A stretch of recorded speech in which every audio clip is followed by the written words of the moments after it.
আউযু বিল্লাহি মিনাশ শাইতানির রাজিম। বিসমিল্লাহির রহমানির রহিম। সম্মানিত মা ও বোনেরা, আসসালামু আলাইকুম ওয়া রাহমাতুল্লাহি ওয়া বারাকাতুহু। আমরা বাংলাদেশ জামাত ইসলামীর পক্ষ থেকে আপনাদের কাছে দোয়া এবং সালাম দেওয়ার জন্য এসেছি।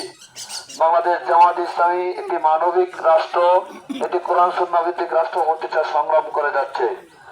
তার অংশ হিসাবে আমরা আপনাদের কাছে ভোট এবং দোয়া চাই। কারণ বাংলাদেশ জামাত ইসলামী যদি এই দেশের রাষ্ট্রীয় ক্ষমতা আসতে পারে, তাহলে এই দেশটা হবে একটি মানবিক দেশ।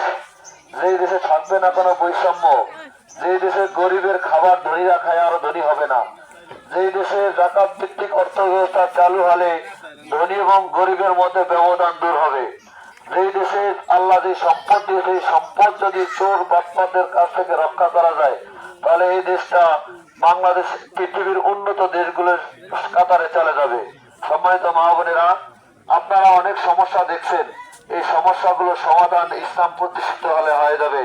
যেমন আমাদের দেশে চাঁদাবাজি, চুরি, ছিনতাই, জমি দখল এবং সালিস নামে বাণিজ্য এবং মানুষকে মাদক বিক্রি করা এবং পাথর দিয়ে মানুষ হত্যা করা এবং আমাদের সম্মানিত মানুষদেরকে অসম্মান করা এবং মা বোনরা আপনাদের কাছে আপনাদের সম্মান পাওয়া, সেই সম্মান আপনাদেরকে এভাবে দেওয়া হচ্ছে না, আপনাদের সম্মান আরো বাড়বে।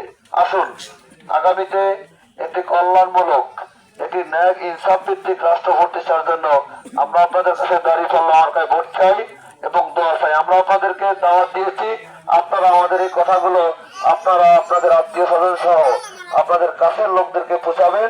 আগামীতে মানবিক রাষ্ট্র প্রতিষ্ঠায় সহযোগিতা করবেন, দাঁড়িপাল্লা মার্কায় ভোট দিবেন, দোয়া করবেন। আসসালামু আলাইকুম ওয়া রাহমাতুল্লাহ।